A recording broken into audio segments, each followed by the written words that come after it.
so that was also a factor.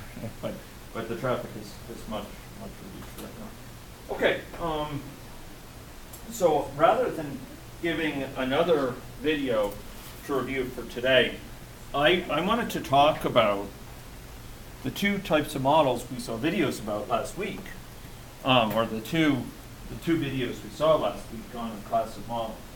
So what were we talking about in those videos? What was I talking about in the videos?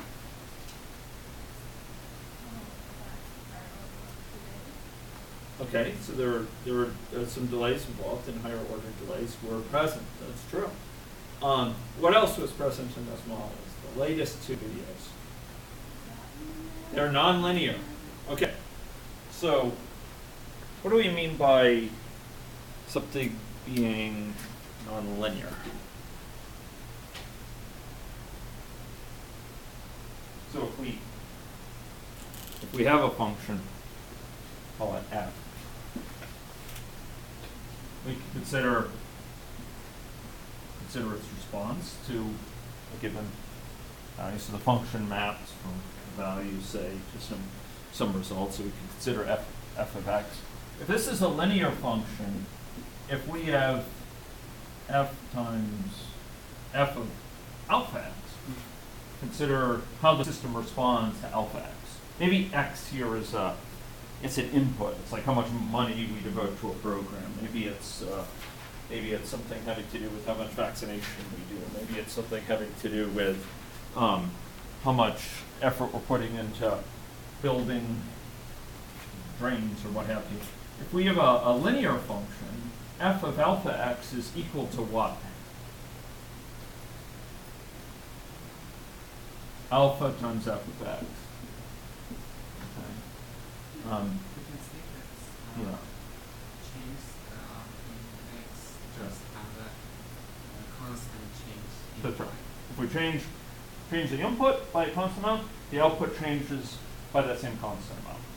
Similarly, if we consider f of a plus b, some value plus another value, this is equal to f of a plus f of b.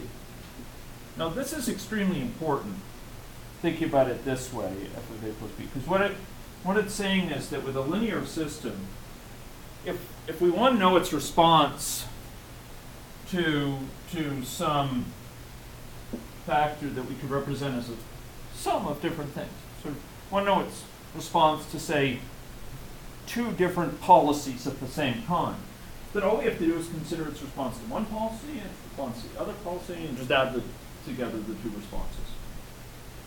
Very straightforward. And for those from engineering background, there's people here from engineering background, maybe you're from, electrical engineering, and you're dealing with circuits, RLC circuits, so you have resistors, and you have capacitors, and you have, inductors, or something like that, and you may have an AC sort of driver here, or you may have a mechanical system which consists of dashpots and springs and stuff like that. And a lot of the ways we analyze these systems, these physical systems, is we use this sort of phenomenon. So we basically say, okay, we want to know the response of this system to some sort of input. Maybe it's voltage varying in a sine wave or something like that. Maybe it's voltage varying in a square wave, something like that. And we say we want to know the response of this to these things. And what do? Well, we say we know the response of this system to some very simple things. And so we turn whatever input we have into just a summation of a bunch of simple things. So we know how it responds to those simple things, and that tells us how it responds to the result. So we just break up our input into, instead of just A plus B, it's A plus B plus C plus D. And we know how it handles each of those, what its response will be to an A, what its response will be to a B, to a C. And then we can figure out its response to the entire thing. It basically allows us to really neatly sort of decompose, take a system and say, well, we don't know we've never observed this system respond to this certain condition, but we know that condition is just the sum of a bunch of conditions. We do know what its response is, so we'll just consider those conditions in isolation. We'll figure out the response to those, and then we'll sum it up. And that's the response to the entire thing. So that's what a linear system gives us. When we have a linear system, we can very easily reason about combinations of things, because it's just the function of the sum is just the sum of the functions.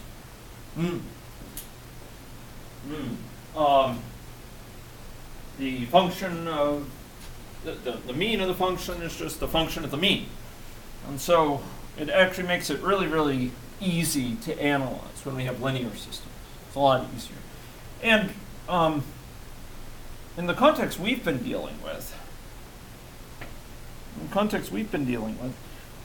with our models, prior to this discussion of these sort of models the last two lectures, we've been dealing actually with linear systems. Okay? We've been dealing with systems that are linear, meaning if we were to consider how they behave, so let's take a first order delay, for example. How does a first order delay behave? So here we have some stock x, and then we have some flow out, and say the flow is alpha x. Remember that? I hope so. Stock has memory. Just like the memory that's allowing me to remember. And so we have this system. What's the formula for this? If this is a mean time, if this is a chance per unit time of leaving, what is the formula for this?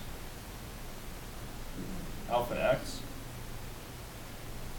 How do we know that? Well, the dimension of this chance per unit time to leave, what's the dimension of that? Let's suppose we measure time in a day. This is, it's 1 over day is its kind of, is its thing. This is like a chance per day. Why 1? Well, it's like, it's dimensionless, so it's the number of coin flips that turn up yes divided by the total number of coin flips. So it's dimensionless. However we measure coin flips, it's cancels out. So it's 1 over day, so chance per day. And this is of unit, maybe call whatever this is, some unit of measuring, maybe it's people, whatever it is. And the unit of this will then be x over day. Okay, x per day. So it's consistent dimensions. Okay. So if we have this, if we double x, what happens to the flow? Doubles. If we multiply x times 1,000, the flow is multiplied by 1,000. So pretty straightforward. And actually, this is true, ladies and gentlemen.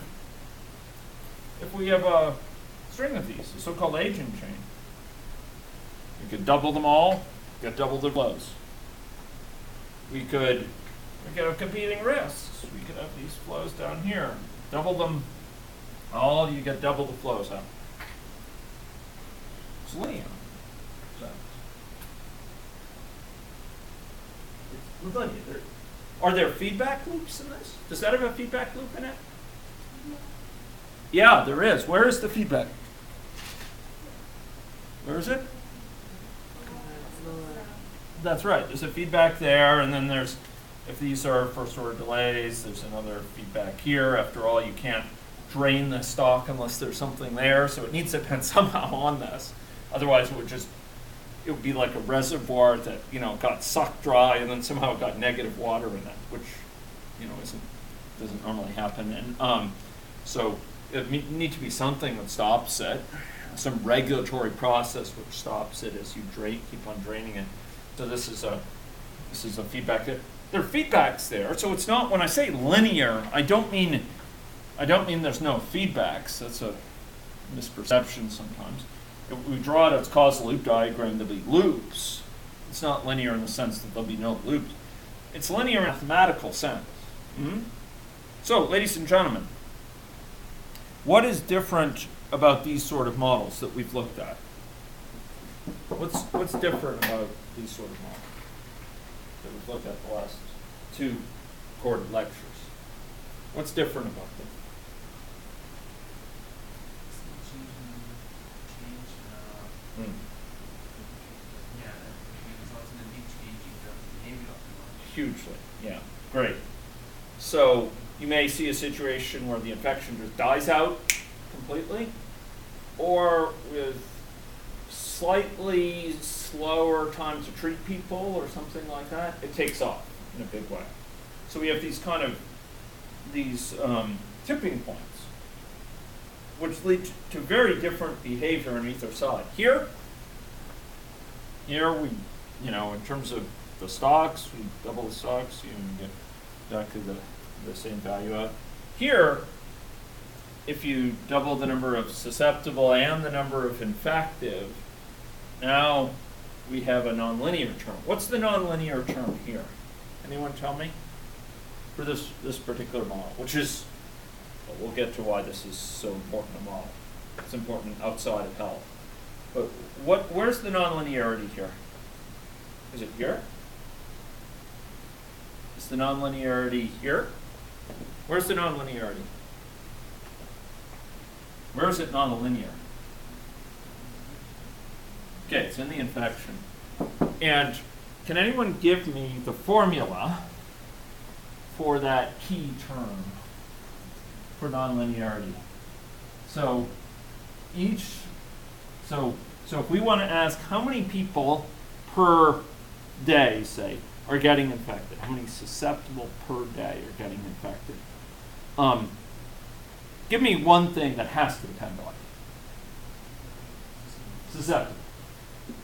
If there's no susceptibles to get infected, there's going to be no one getting infected, right? Okay, but does it only depend on susceptible? Here, like in the first order delay, it only depended on the value of the stock. What else does this depend on? Contact, okay. And so we could say no one's going to get infected if there's no susceptibles who get infected, fair enough. But nobody's going to get infected unless there are also what? Okay, contact with someone who's already infected, someone who's spreading, right? So it's going to be a term here, S times I. These are stocks, S and I, but they're multiplying together. We didn't get that over here, right? With the first order delay, we had S divided by some delay or whatever. Here we have S times I. So let's unpack this some more. So what's the actual, so if we consider there's a given, suppose we think about this is susceptible, and that susceptible has contact with 100 people per day total, okay? So what's the variable or the parameter we use to denote how many people I have contact with per unit time? It's C. Like that. Okay. So this is C. So they have contact with 100 people per unit time. So think I'm a susceptible.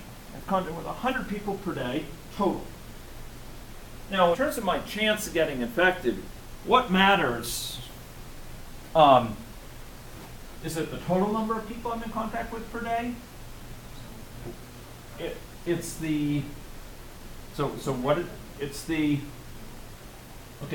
fraction of those that are infected. So what's the fraction in the total population that are infected? Let's suppose we have an S, an I, and an R. What's the fraction that are infected? It's the total population. Not a trick question.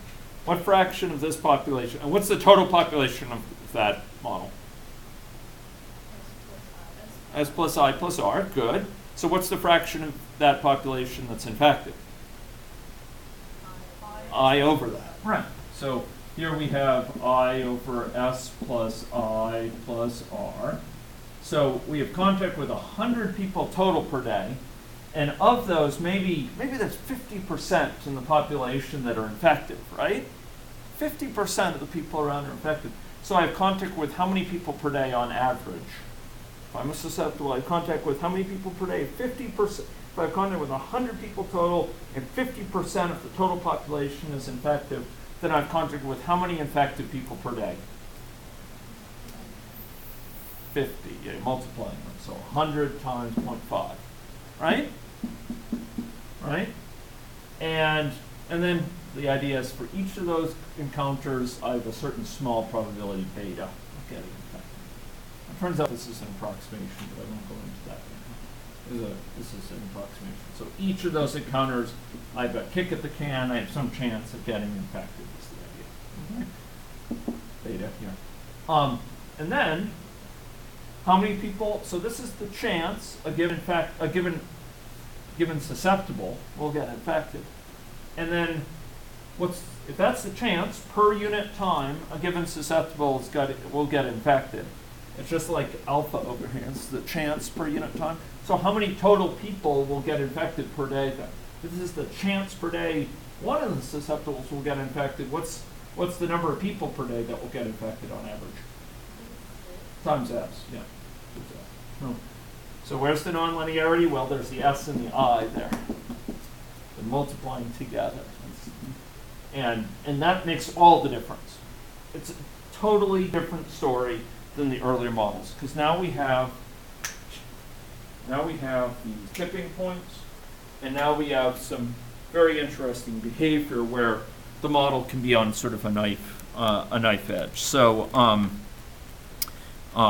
we had shown some situations where we might have an outbreak here, but then there's other situations where it will simply die out. And we're going to come back to that and talk later. But, here are the two cases. So one case where the infection dies off immediately, a person can't really spread it efficiently, and infection dies out. And another case where it actually takes off, where it takes off in this sort of way.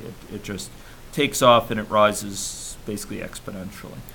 That rise is associated with this positive feedback. The more infectives, the more contact there is between infectives and susceptible, the more infections, and therefore the more infectives yet. And that cycle is going on early on very, very quickly. So it rises. So I'm infected. I infect 2 of you. You infect 2 other people each. So it goes from 1 to 2 to 4 to 8. And spreads basically geometrically or exponentially over time. Now, what happens here over time is going to be the reflection of shifting feedbacks, and we'll talk about that in a minute. Feedbacks which have to do with limiting that infection spread because of the number of limits and the number of susceptible people that could be infected. But that's basically what's going on early on. So, ladies and gentlemen, this is the core formula. S times C times I over S plus I plus R. That's all in the denominator, and then times beta. Any questions on that formula? That's the formula for the number of infectives per unit time. If there's no S's, that formula, if S is 0, that formula is 0. If I is 0, the formula is 0. Okay? So that's a